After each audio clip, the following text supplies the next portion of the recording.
Good afternoon, everyone. My name's Diana Nguyen. I'm working with the Central Land Council, and I'm here to chair this afternoon's session, the third session of the day. The title of this afternoon's session is Measuring Damage and Loss in Aboriginal Australia, a comparative approach to sacred site damage issues as indicators of loss in native title compensation matters. And the presenter for this session is Gareth Lewis. I'll just give a brief background to Gareth and a little bit of a summary on what he'll be presenting on today, and then I'll hand over to Gareth. So Gareth is a consultant anthropologist with more than 20 years of applied experience across Australia's Northern Territory, covering Aboriginal land rights, sacred site protection, and native title matters. Gareth's worked extensively at the interface between Aboriginal peoples, governments, parks, agencies, the mining industry and other developers, and has held various roles, including as senior anthropologist at both the Northern Land Council and the Aboriginal Areas Protection Authority.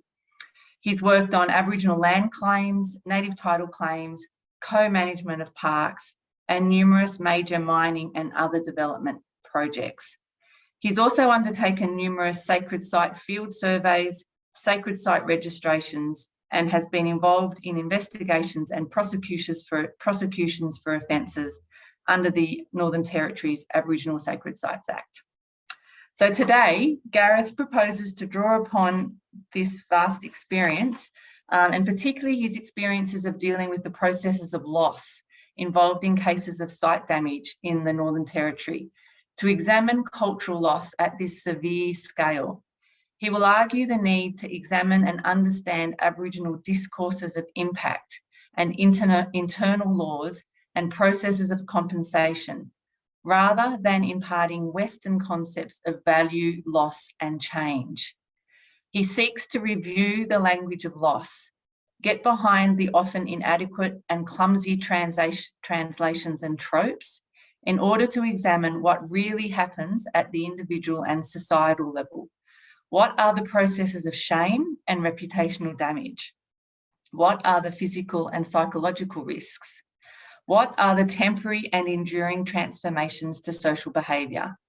What happens to the reproduction of culture and society? So, thanks, Gareth. Over to you. Thanks, Diane. Hi, everyone from Darwin. So fairly sunny but hot and sticky day up here. And of course, I'd like to acknowledge Larrakia owners of this country and their elders past, present and emerging. Yeah, that's a fairly ambitious title and perhaps an ambitious opening, but I'll just do what I can in terms of, I've got 20 minutes or so to run through a presentation and some writing on these ideas. Perhaps not all the answers, but hopefully lots of ideas and some thoughtful discussion. So really, I guess during 2021, in April, I was fortunate to spend about 3 weeks in Canberra as a Centre for Native Title Anthropology guided writing placement scholar. I was locked in a moon boot and had crutches at the time as a result of a self-inflicted football injury. So I greatly appreciated being spoilt to death by the delightful Julie Finlayson, who picked me up from the airport, gave me lifts, hosted me for dinner and breakfast with hubby David, and most importantly, introduced me to the many fineries of the Dixon IGA and adjacent bottle shop.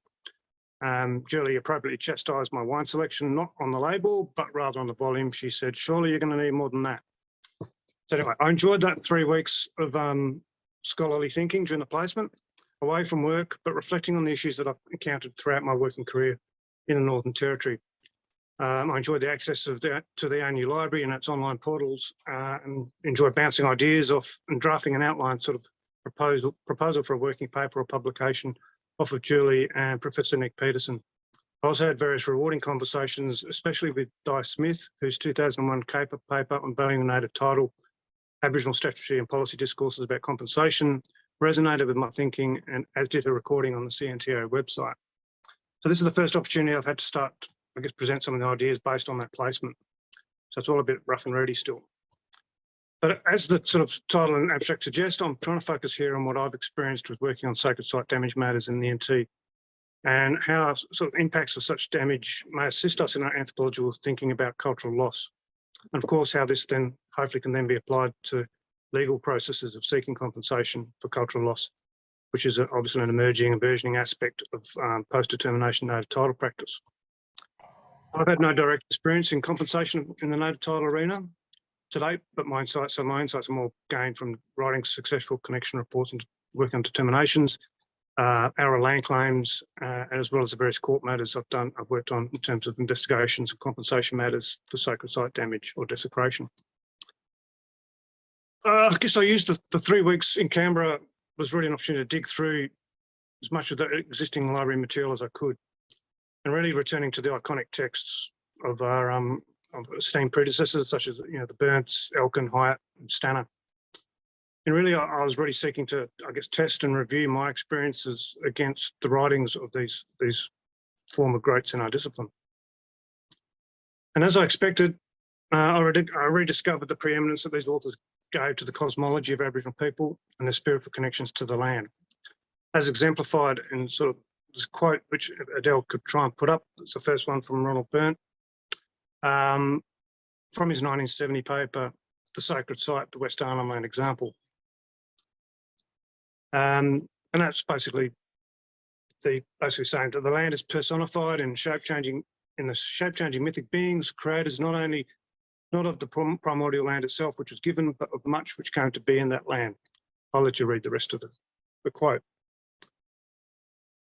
This sort of almost biblical sounding quote from Ronald Burnt sets the scene for what an Aboriginal sacred site signifies. Now, it's this sort of descriptive material which he brought to the fore along with the evidence of the Yolngu plaintiffs in the Gove land rights case.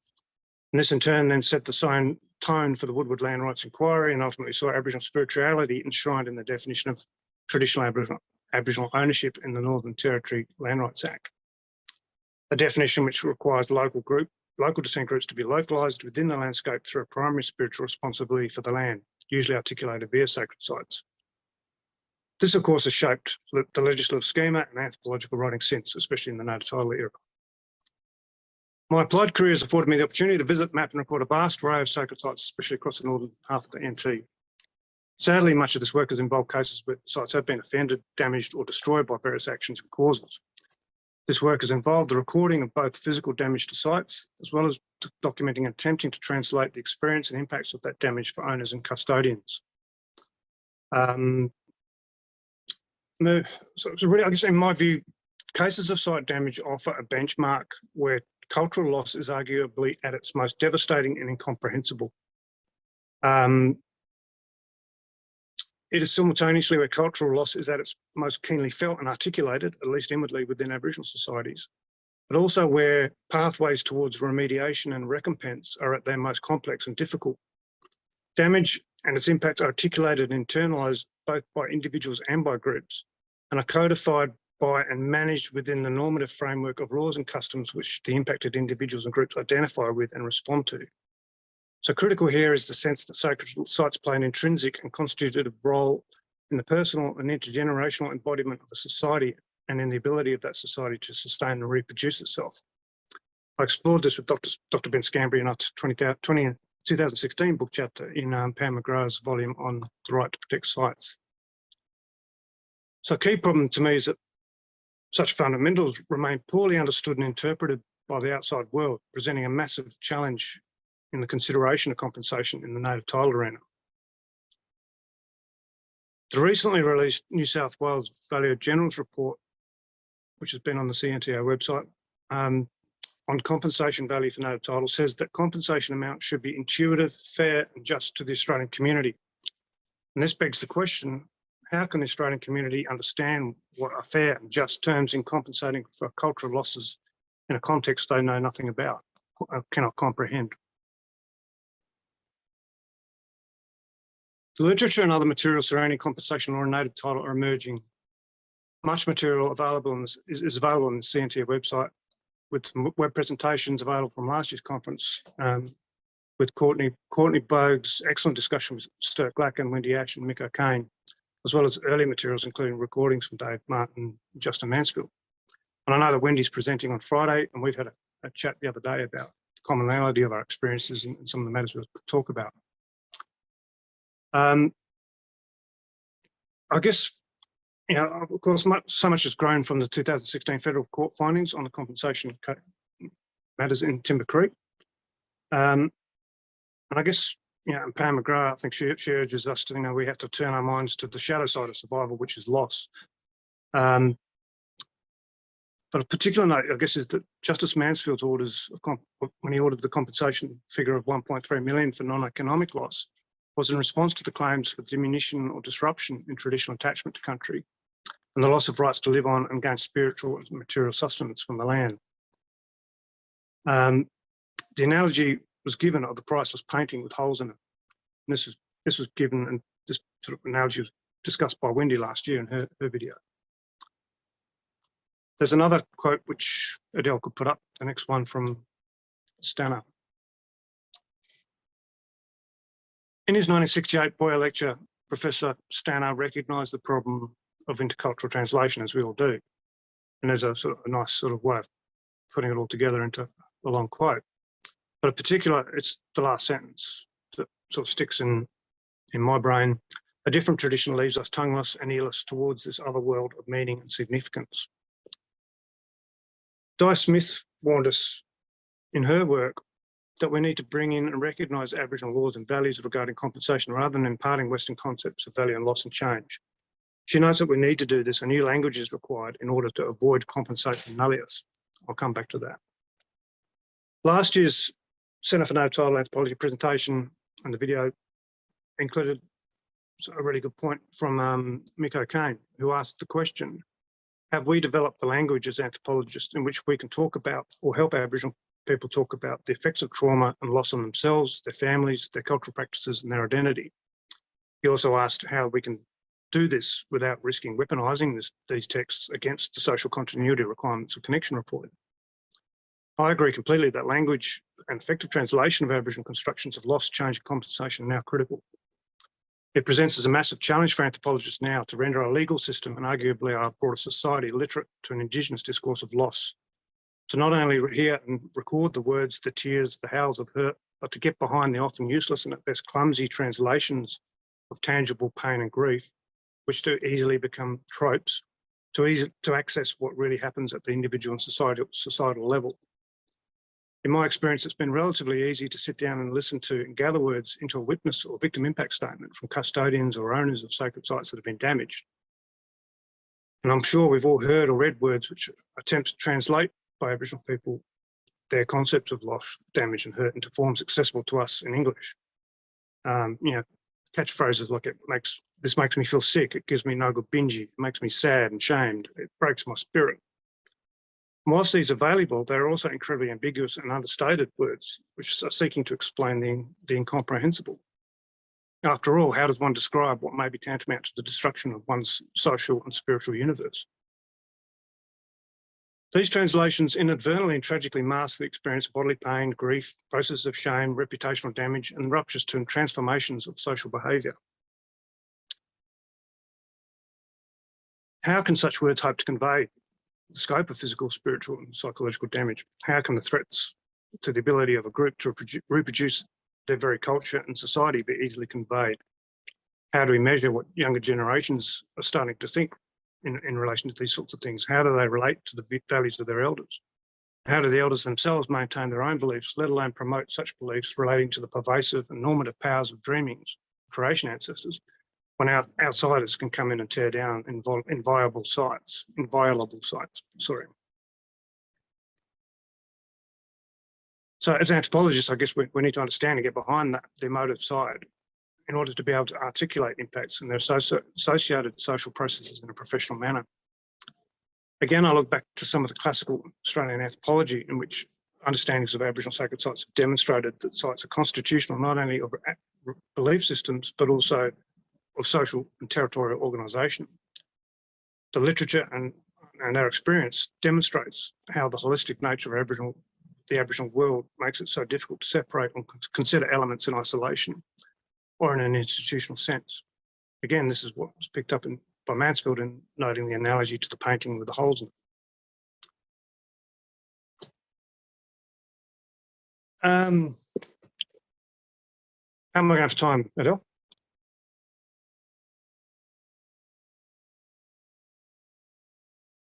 Sorry, I can't hear. But anyway, I'll keep going. Sorry, yeah, 10 minutes, sorry.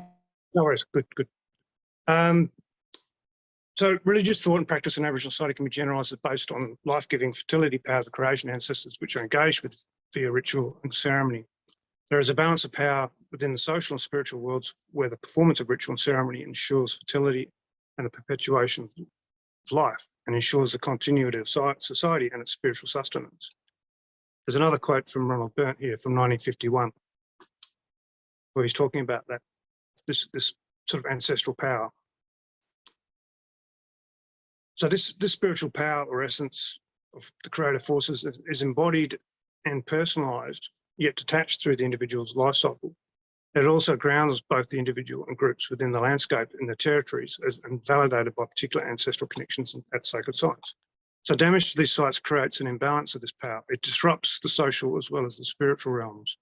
Regardless of causality, it places owners as Kira or Nimaringi, or whichever language we use, into conflict with managers, the Kurunguru or the Jungai. It challenges social order and can even disrupt the ability to reproduce society itself.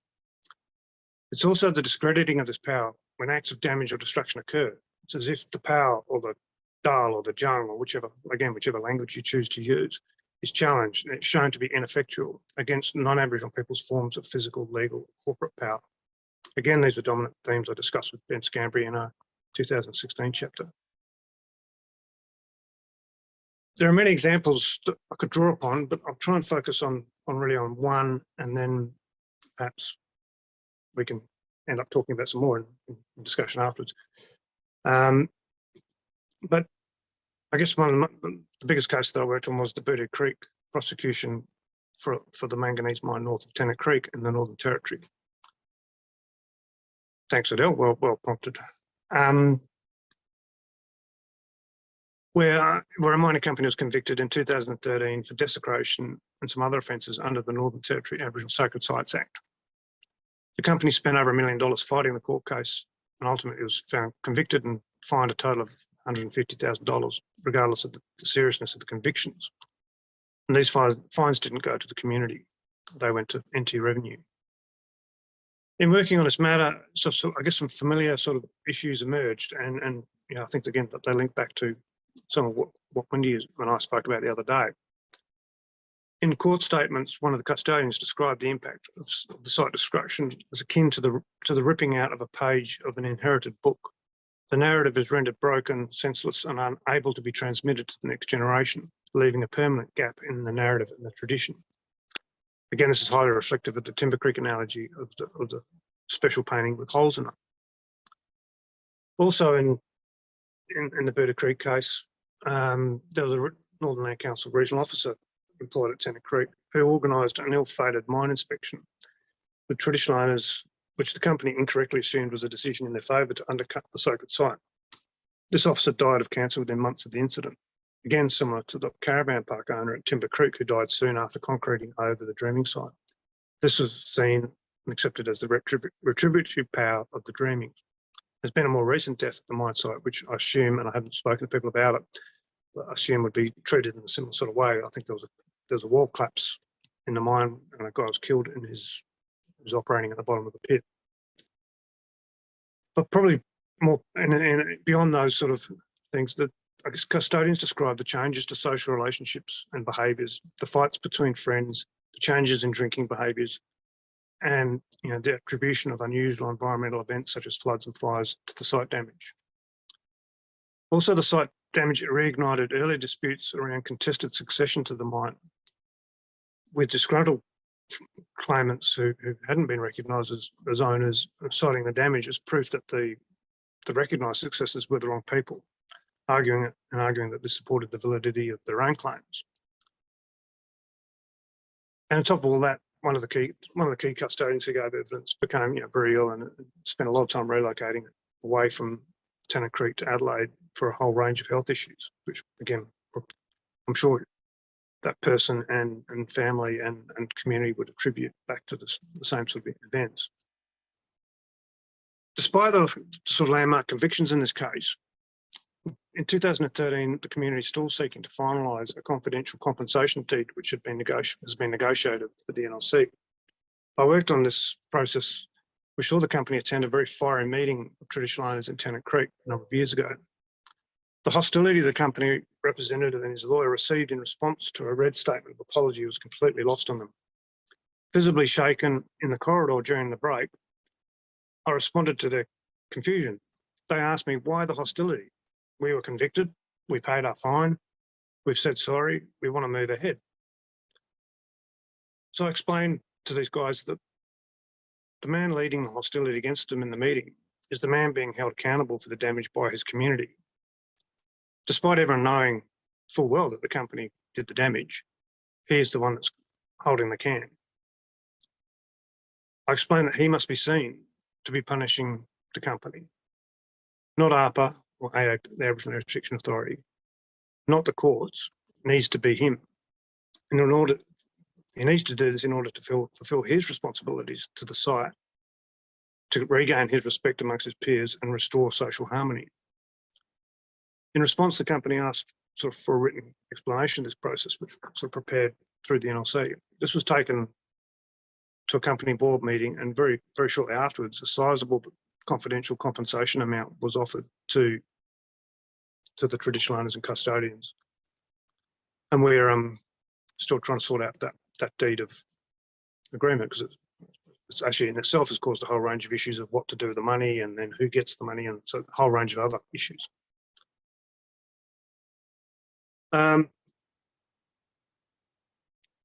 Before concluding, if I have got a bit more time, I'll Sorry, Gareth, you've got 2 minutes. 2 minutes okay. left. All right, well, I'll leave that one, and I'll just jump to my concluding comments, I guess. So returning to Stanner, who says a different tradition leaves us tongueless and earless towards this other world of meaning and its significance. The attempted Aboriginal translations of damage and cultural loss for European ears are in themselves a worthy topic of research. Within those translations, undoubtedly are sociolinguistic and historiographic elements reflecting the power relationships of the colonial past, as well as the more ethnographically common difficulties found normally with translation. I believe we need to look deeper at Booty Creek, at Numbulwar, at Rum Jungle, at Coronation Hill, at Juukan Gorge, whatever case of site damage you may wish to pull up. Because in there we can discern processes of damage acting like ripples, slowly moving through the affected communities, taking their toll. Compensation in this sense is about process as well as amount. It's about undoing social rupture and harm for Aboriginal people within their own frameworks. Our ability to describe this process and what's going on is critical. We should not risk underselling the value of loss in the compensation sphere by being caught misrepresenting or failing to adequately represent the meaning behind the words. And ultimately, this is my agreement with Di Smith's warning of compensation alias and my answer to Mick O'Kane's question from last year. While we may have well started the process, the answer is really no. We have not yet developed the language as anthropologists to talk about and assist Aboriginal people to talk effectively about the effects of trauma and loss on themselves and their societies. Thanks.